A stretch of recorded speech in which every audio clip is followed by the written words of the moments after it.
Hi there folks.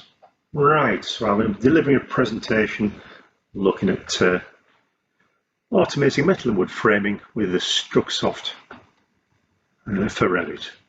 Okay, now we're presenting a few of these webinars, both myself and my colleagues, throughout the year. And if you'd like to see what's coming up in the future, then if you go to our website there, a web address there, it'll take you to the calendar, or you can scan the QR code there. That will also take you to the calendar. So yes, get yourself registered so you get advised of what's coming up, and also you can look at the recordings of the previous sessions. You want to go back and have a look at those. Okay, so a bit about me then. So my name is Steve Crow, and I've been with GRAITEC now since January 1989, so it's about 36 years or so with the company. And my role with the company is training and support, help and implementation, customization, that kind of thing, both with AutoCAD and the flavors of AutoCAD architecture and so on, and Revit architecture, and then the Revit MEP, which is mechanical, electrical and piping. And I've recently taken on the Strucsoft framing software, which goes hand in hand with the Revit architecture software, so you can frame your models quickly and easily using Strucsoft. Okay. In my spare time, or what little spare time I seem to have, enjoy getting out on my motorbike or paragliding. And in the DIY department, there's always something to do around the house in the DIY department. I'm also a beekeeper as well. I've got 9 beehives out in the garden at the moment. And there's nothing I enjoy more than getting up on the hills with my lad there, hiking up the hills or the mountains. That's up at the top of Ben Nevis in Scotland in April time. So there's still quite a lot of snow up there in April time. So yes, that's the intro. Let's dive into the presentation. Framing with MWF in Revit. I'm going to be having a look at how to load in your LGS or your light gauge steel sections and your timber sections, how to load those in to be able to use them for the framing.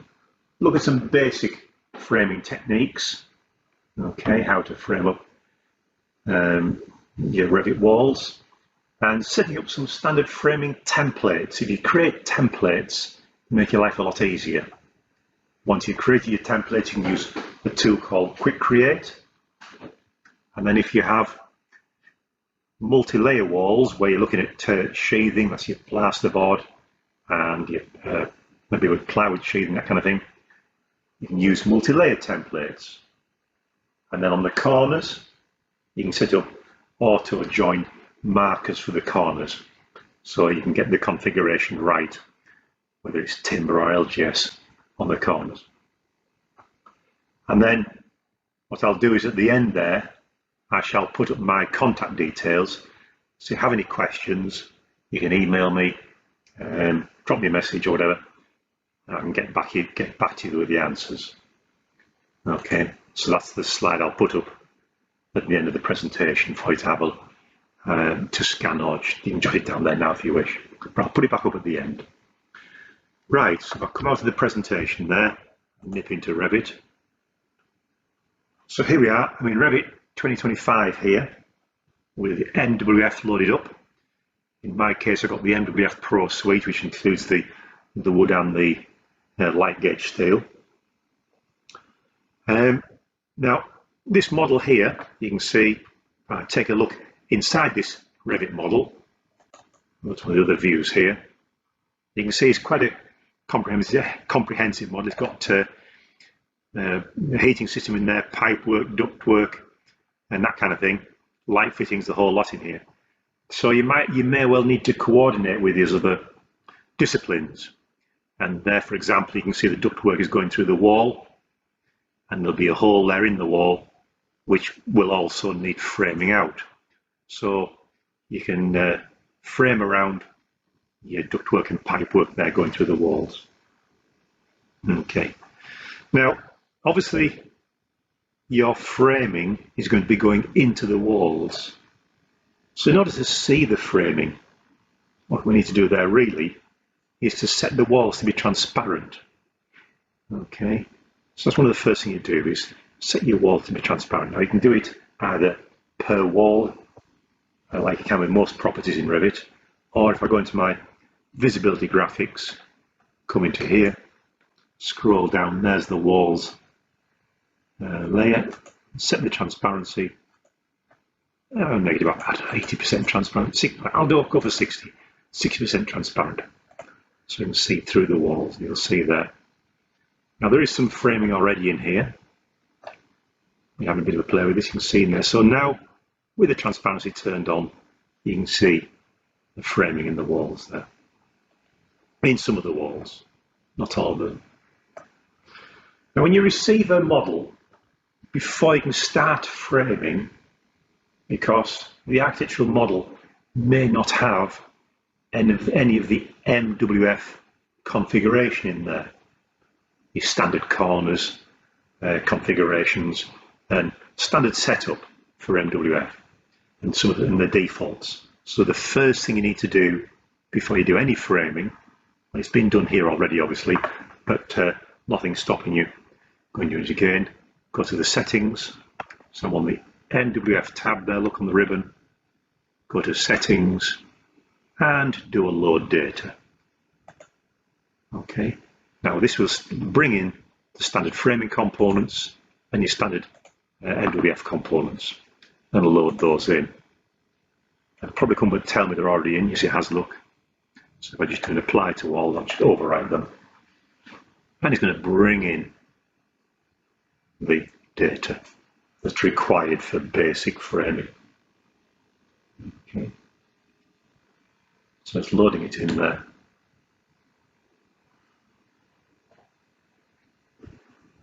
And you may well have set up your own data as well. Okay, so there we go. So that's loaded the data in, so we can do some basic framing now. Okay, now what I would recommend is you identify the walls that are in this project that you need to frame and draw a section of the wall outside the building so you can test the framing around openings like doors and windows and that kind of thing. Don't be, when you can, but it's easier and simpler to do it on a spare piece of wall, as it were. So let's see what we have in here. If I hover over a wall here, look, this one here is an exterior 100mm metal stud with panels. So if I select this wall in here, look, up on the ribbon, it comes up and there's an option there to do a create similar. So I can create a section of this wall just outside the building, out the way of the model itself, the project. So we can frame that up and see how it looks. So that's one of the internal walls. Now I think there's a thicker wall in here, if I can select it. That one there. So there's a 150 one. A 150 wall there, look. And again, a create similar. I'll draw a section of wall over here. There we go. And this external wall here as well. Exterior brick on metal stud. I'll select this wall and a create similar. I'll draw a section of this wall outside here like this. And there we go. Now I've got a section box on here, so it's chopping off the top of these walls. So I'm just going to make sure that we can see your top tracks and that kind of thing. So it's not, if it slices it off, we won't see the top tracks. So starting at floor 1 there, and off to the 0, and I'll set the height to go up to floor 2. 0 offset. Actually, I put in -500, I think. So a box. There we go. Can I do these both at once? Yeah, there we go. Look, top constraint.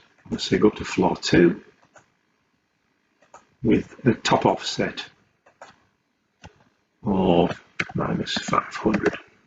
So just so, as I say, we can see the top tracks. We put them in, and so that we can see the framing around openings such as doors and windows. I'm just going to select a window here, look, create similar, and I'll pop one window into there, and a window into there, and a window into this one as well. Okay, so you can see how it frames around those. I'm just going to hover over a door there, click onto a door, create similar, and place a door into that piece, that panel. I might stretch that wall a bit longer. Door into that panel there, and I'll put a door into that panel there. So you can see how it frames around those. I'm just going to make this wall a bit longer here. There we go. Right. Okay. Now, you need to check your wall family to make sure it's set up correctly for framing. And to do that, it's just looking at the type properties in Revit, edit type, and the construction of the wall at the top there, look, do an edit on that.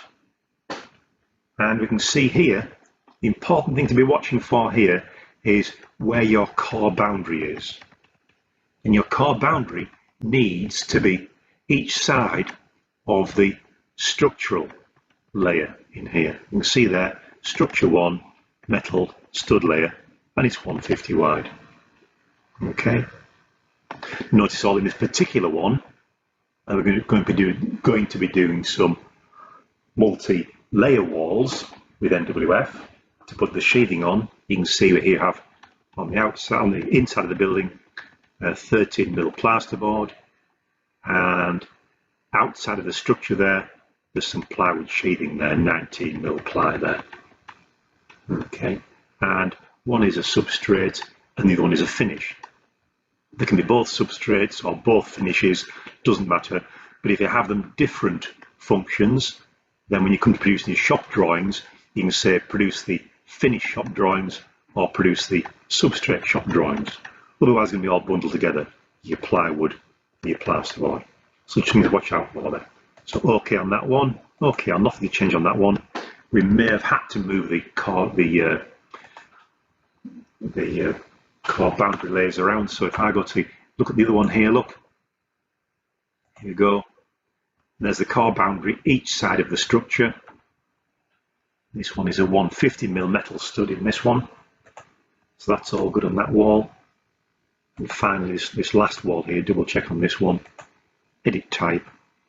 So the last one is a 150 wall. What's this one? And this is a 100 metal stud. So, OK on that. So all is looking good on the Revit families. Now the next thing you need to do is to load in the stud work that you're going to be placing into these walls. So this is just loading in your Revit families like you would load any other family in there. Now with MWF, you get a whole library of families of studs, all sorts of setups. So it's just insert tab on the ribbon. There it is, load family, click, and it's just like any other family. And the library that comes with NWF, you have a metric and imperial library. I'm working in metric on this particular model. It's the metric library, and it lists these two folders here. You have some, if you like, generic standard parts, C sections, timber section, that kind of thing, but also manufacturers sections. So if you work with a particular manufacturer using their profiles, using their sections, you can see in here we've got to Merino ware, for example, Howick, Camco. I'll scroll down. Some more Clark Dietrich there, look as well. Also there's some frame CAD and so on. So yes, there's a library of manufacturers sections there. I'll go back up one level, go to NWF standard, and you can see in here there's a whole library of, if you like, generic standard sections. So you've got timber in there, look, dimensioned lumber. So I just double click onto that. And it's just like loading any other Revit family, nothing different in that regard. But make sure you load in the sections that you require to frame these walls out. Now, in this particular case, I've loaded them all in already.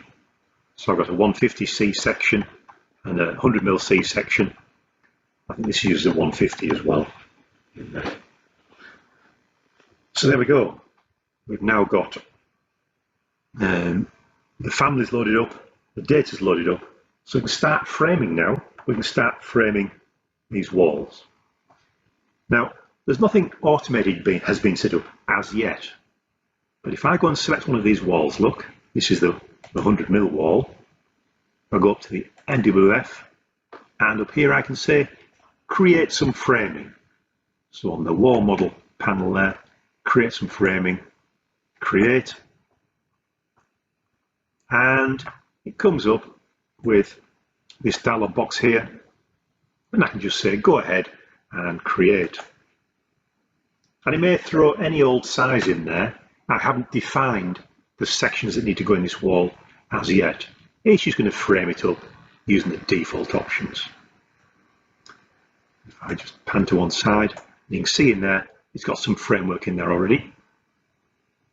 And in this properties dialog box, this is the properties of this panel, which you can nip into at any time. You don't have to do the create button. So I've gone into here, I can see in here the studs, horizontal and vertical, in your tracks, and you have a list of sections here. Now these were the sections that have been loaded in. Okay, so you can see in there's a 100mm section 150 and a heavy gauge 150 there, and timber in there as well. Some of the ones I loaded in earlier on. Some C channel in there, and so on. So in this particular case, this is a 100 one. So select the 100 section there, and the same for the vertical studs, and so on. Now, around the openings, so yes, all sorts of settings on this tab here. On the structural tab there, more settings you can tweak and change in here.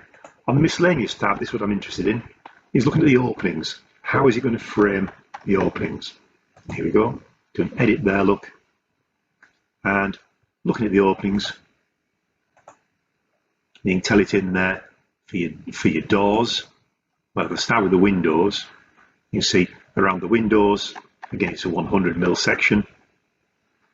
I can say use it for all the openings. So it disables this top one. But you can set your doors and your windows to be different if need be. Look, there's a different section there for the doors. You may have a requirement to have different sections on doors from windows, for example. But I'm just going to say on the windows there with the 100mm, on the sills and the framing, I'm just going to say use the same for all the openings, just for simplicity's sake in this case. Okay. And then okay on that. So we've set the framing for the studs and the tracks. We've set the framing for the openings. I can say apply this now, and it will change those sections if need be. So if they weren't that initially, they will be now. And we can also save this away to make it easier when we're framing later on. If you click on the template tool there, look, it lists the templates that are in this project already. And if I wanted to create a new one in here, for example, so there we go. What I could do there is I could copy an existing one. So if I go for the light gauge one there and copy and give the new one a name, a test template, and it's 100mm studding, and okay on that.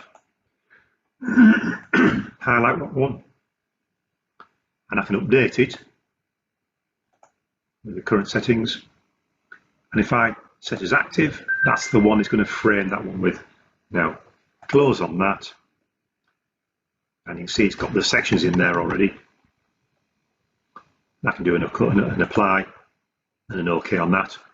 So I have framed that. I then chose the correct section for the frame. I then save that away as a template and then do an OK on that, and then just frame that up nicely. I'll zoom into here. If I highlight that section there, look, you can see that is the 100mm section. Now around the windows, it's also framed them up there, look. You've got your top tracks and your bottom tracks. You have full control over how it frames this in terms of the cutbacks on the cripples, and the headers, how many headers you have, and so on. If you have your own configuration, you can either use the default ones in the system, or you can create your own configurations for the corners and such like. Let me just turn off these doors. Well, no, I'll frame this other one along here.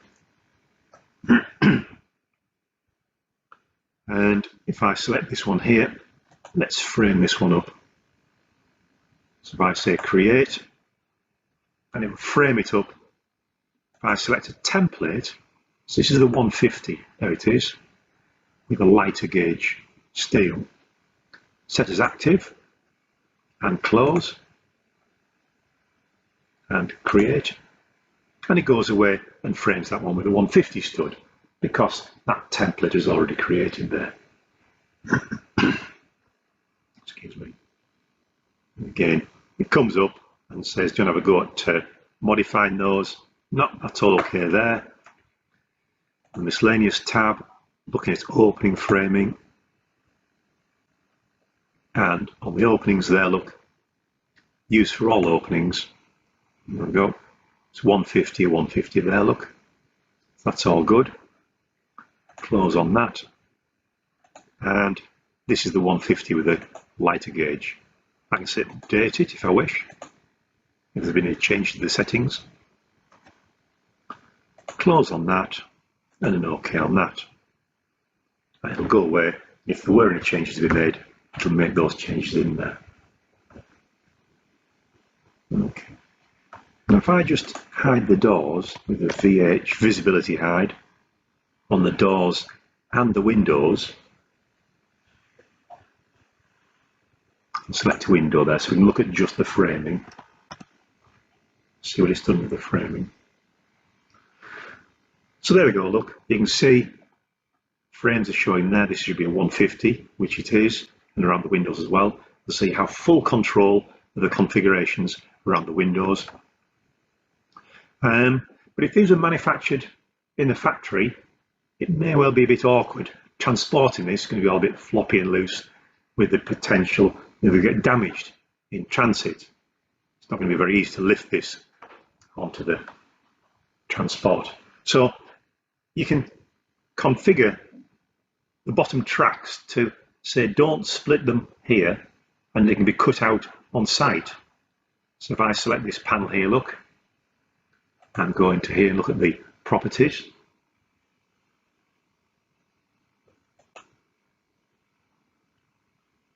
And on the miscellaneous, you see your tracks there, look. There's the bottom and top tracks. Edit. At the moment it's set, all sorts of configurations in here, look. On this, it's set to split the bottom track.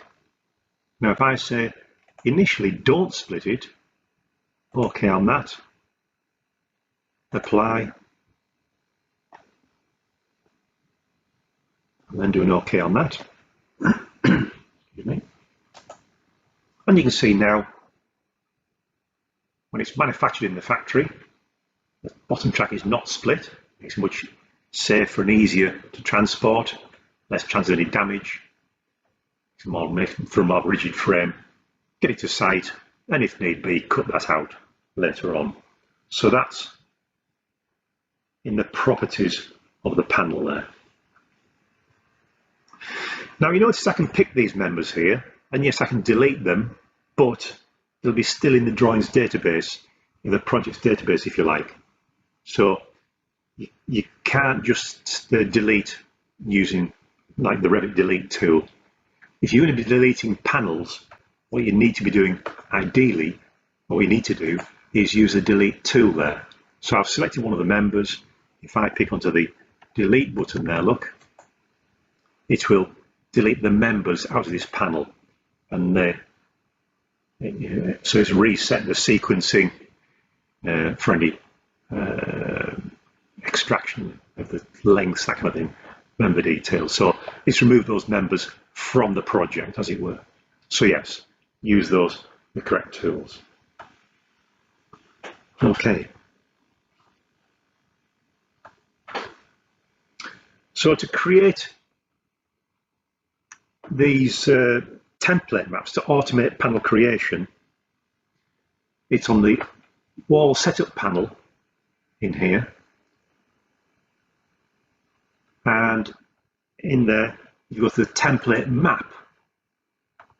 You can see in here you can map, if you like, against the Revit wall type, and you can apply a template. So one of the templates we used a moment ago, where we created a template, so the template is whether there's track split, how it frames around the openings, the section size. So that was a template.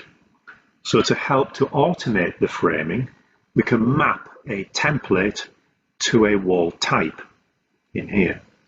And that will allow us to use the quick create tool. Okay. So in here, I can say add in a Revit wall, and it will list the Revit walls in the project. So if I say there's a block on metal stud there, and then you can see that the structural layer is 200 thick, and then in here I could pick the appropriate template to match up with that wall. Okay, so let me show you how that works.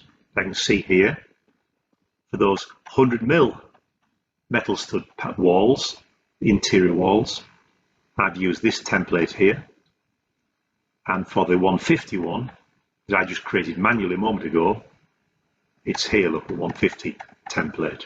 I'm just doing okay on that.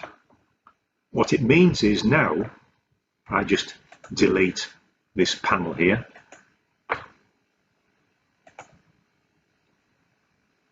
delete the members.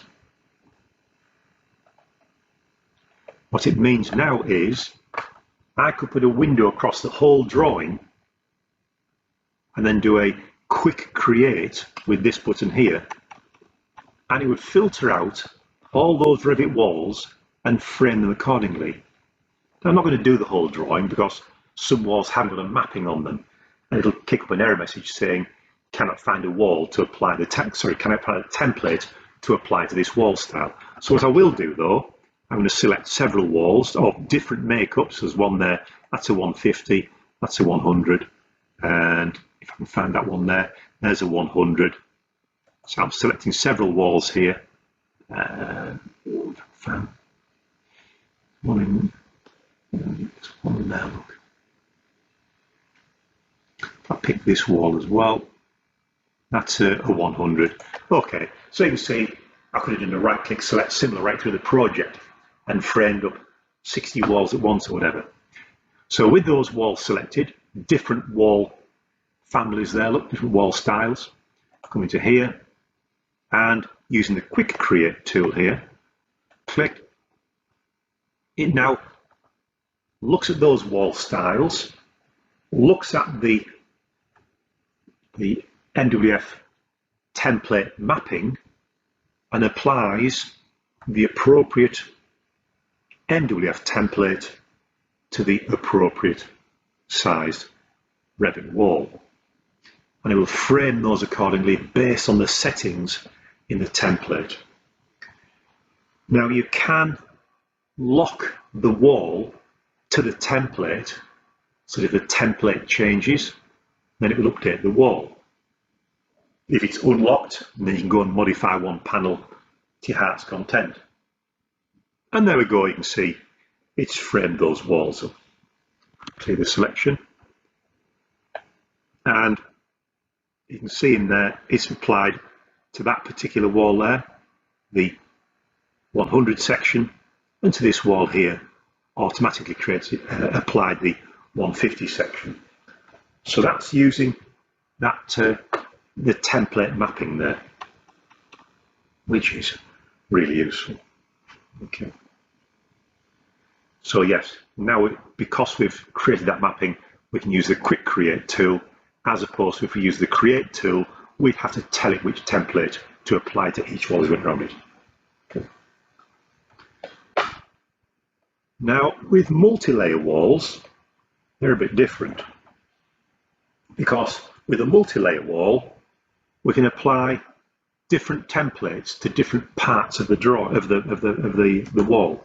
Again, if I look at the edit wall type and look at the structure, like we were looking at a moment ago, there's our structure. So it's got a 150mm structure in there. I mentioned it before, 13mm plasterboard, and then some sheathing there, some plywood sheathing there as well. Okay, so if I cancel that, we have I'm doing okay on this, or I'll cancel on that, didn't change anything. Up on the ribbon, we have a wall multi-layer panel on the left there, look. And it's in here where you can set these up to tell it what to apply to a particular layer. So clicking onto the settings here, and this is where you set up your multi-layers. And again, just like before, it lists the walls in here that are in this project. And if I just find one in here, block and metal stud, I think. Well, just to show you. Brick.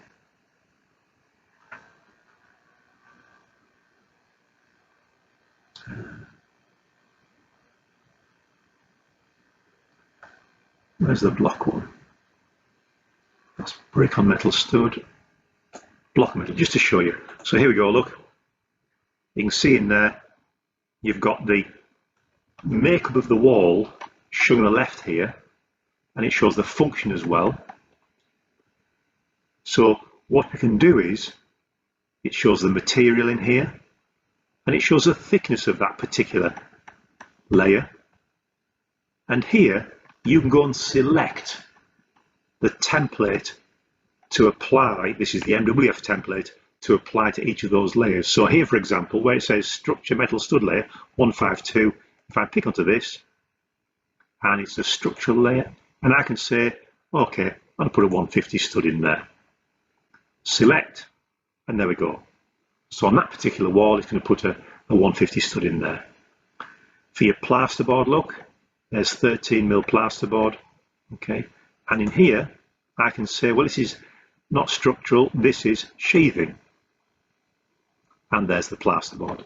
Now I'll show you how to create these sheathing templates in a moment. That's upon this other button up here.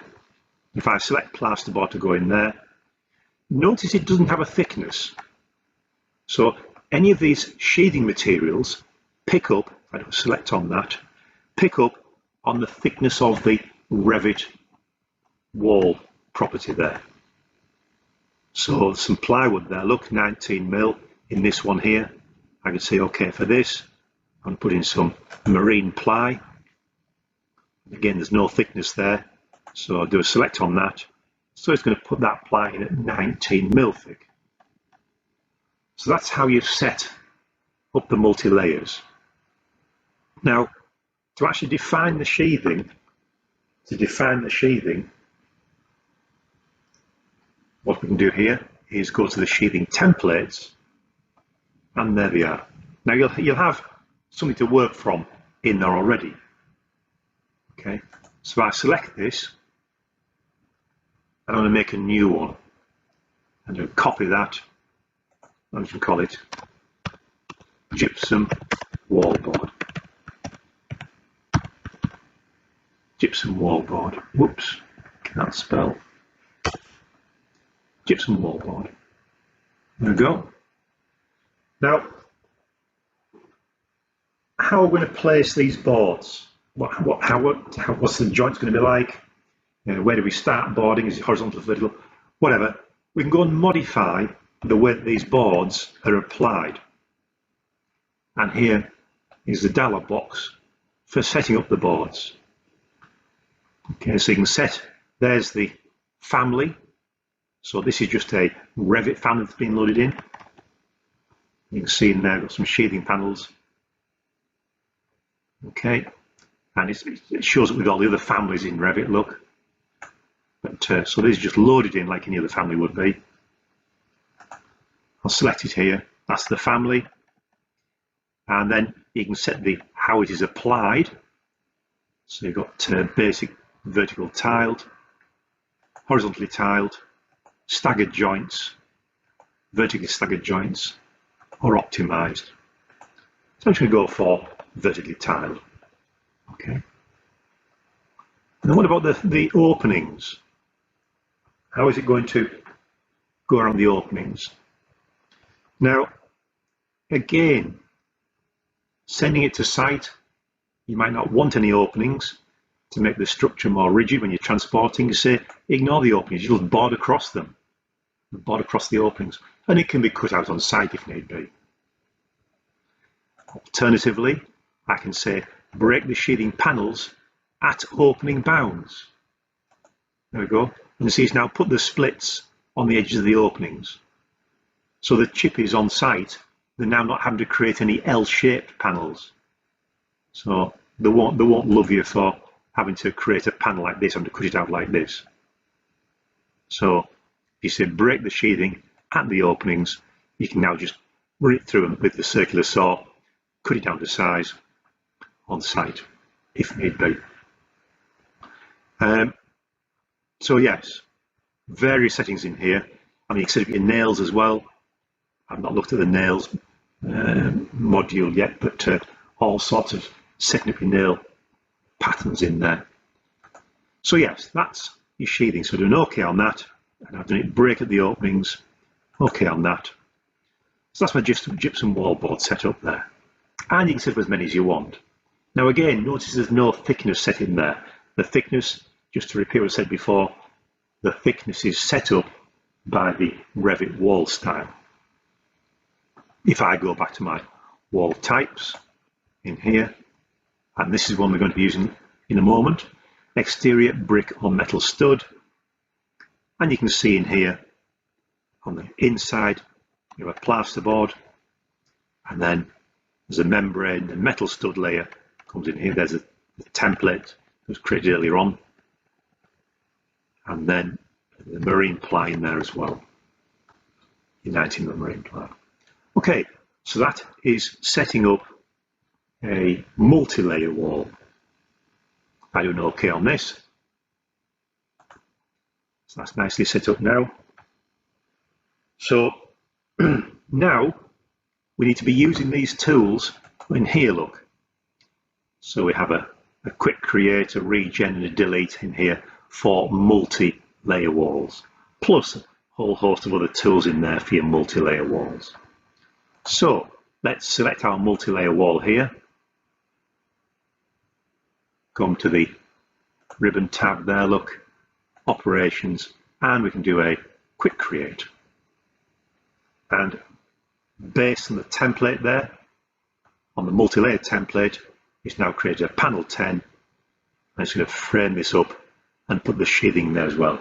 Obviously a bit more work for it to do now. It's not just studs and tracks. Okay. And there we go.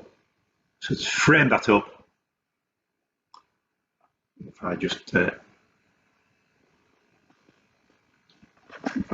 it around and see, maybe see better on the other side there.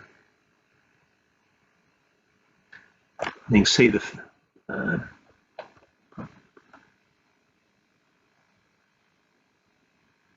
panels there, and they'll be split at the edges of the openings there. Okay. How did I set that to be transparent? Let me just check the transparency. Did I only do them individually? I'll set the transparency up to 80.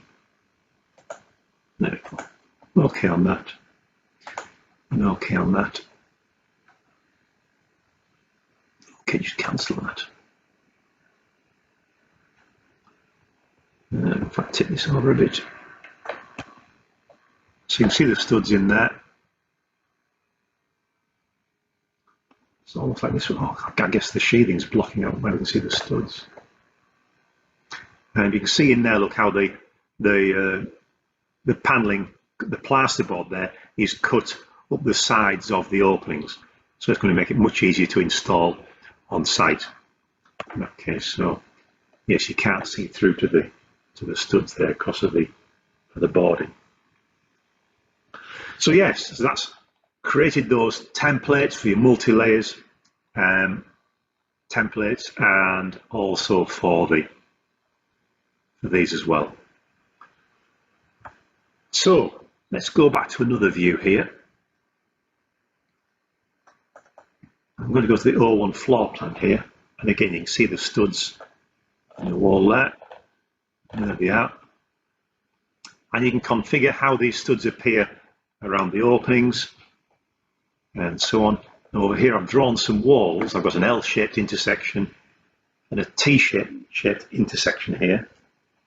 And we're going to have a look at how you can control the joins on the corners. So what I'm going to do here first of all is to frame this up just with a quick create, because we have a template for these walls. Frame these up, and that's what it does. Quick create on those walls there. It goes away, selects the appropriate template for those walls, and puts the stud work in there. But let's see what it does on the corners for now. Let's see what it does on the corners. So yeah, it hasn't done a very good job on the corner, has it? Now you can go and frame those corners correctly. If I select one wall there, look, with a control key, if I select this other wall, if I can find it, I've selected those two walls. So with those two walls selected, I come up the ribbon here on the joins, and put in the pull down list there, I can say place a join on this corner. Oh, maybe didn't pick both walls there. I think I just put a box through like that. It ignores the framing. Joins, place a join. That's a bit easier, look. So here we go, look. And it lists, it's basically saying, how would you like to join that corner? And you can see they got overlapping on the corners there to make the frame more stable, rigid. Various timber ones in there. Look at these. There's some LGS ones, various ways of configuring that corner. For now, I'm going to put this one in, and it's got 1, 2, 3, 4 members in that corner there, and an OK on that. And it places that configuration on the corner. Okay. If I zoom in, I'll just select the marker and move it out of the way. You can see there's 1, 2, 3, and those 4 members have been placed on that corner there. Now, it may be you want it to be the other orientation. So at the moment, what it's saying is this vertical wall here is the main wall. You might want it to be the other way around. So if I select this marker, I come up to here, joins, and say, well, I want the main wall to be this one here. And it will rejig the corner based on your choice. Okay, so there we go.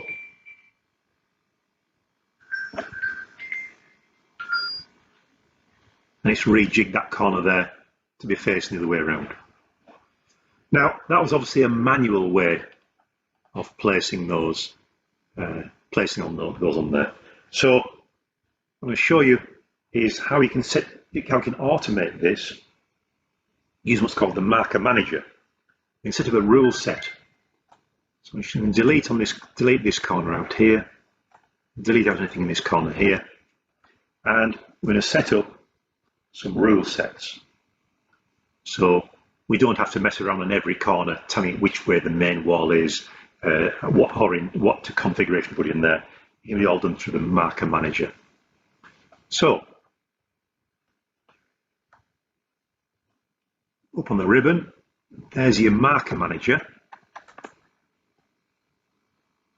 And in the marker manager, you set up your openings and things. There's all sorts of configurations in here for your openings, how walls join, and different configurations here. Look, now, if the configuration that you want is not in here, you can create your own configurations for the corners and your own configurations for around the openings, that kind of thing. You can configure. These are all the ones that come with the program. Okay. So let's have a look here at these on the join tab. It lists them all in here. Look. Okay.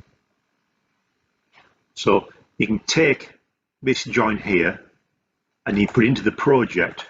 And you can tell it how it joins these corners up. And the rule set can look at the size of the wall, so you can take precedence to the wider wall takes precedence, the thicker wall takes precedence over the thinner wall, so that makes that the main wall. Or you can say the longest wall is the main wall, and so on. And in here, if I drag it out a bit, you'll see. So here we go.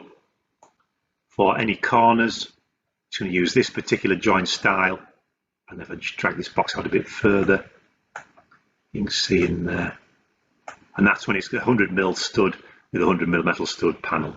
So you tell it the wall type, the join type, and in here, whether it's a corner, intersection, and so on.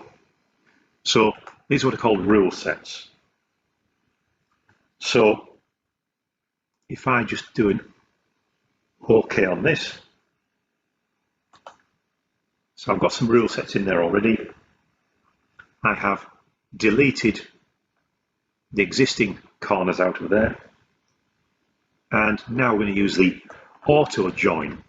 So it'll be the joins are going to be determined by the size of the wall and the length of the wall as to how the configuration is set up on the corners. So on the joins pull down, here it is. There's the auto join tool. And there's the rule set, so it's saying select the rule set you want to use. I'm going to say the project panels auto join. Select that one. I should actually pick the walls first. Cancel that. It's going through the whole project. Sorry about that. And if I go back into here, yes, select your walls first. It's always a good idea. Otherwise, I'm going to do try and do it. I don't know how many joins are in this particular project. That was close. Auto join, that's better. Project panel select, and it goes away and frames them up on those joins with the particular configuration in that auto join rule set. Okay. And it'll place the members on the corner. And there we go. If I zoom in, I select the mark and move it out of the way so you can see what's going on there. And it's put that style of corner in there. So yes, so that's using rule sets and your auto join. So again, it's helping to automate this process and make your life easier when you work with NWF. Now all this is shown in gone through in detail in our training courses. So we'll train you guys up how to set up these. Alternatively, we can do all the configuration for you if you tell us what your company standard is for these. Then we can put those standards together. So it's you simply a case of just picking those rule sets, picking those templates to frame your building up. So yes, and let me just show that this one again, so you can get my details from there. I just display settings, swap. So there we go. If you have any questions or queries, there's my email address. And don't forget, if you scan the QR code there, it'll take you to our calendar of the historical events, which are all recorded and stored on our website, and the up and coming events as well. Okay, I hope you enjoyed that. Okay, guys, so enjoy the rest of your day, and thank you very much for attending.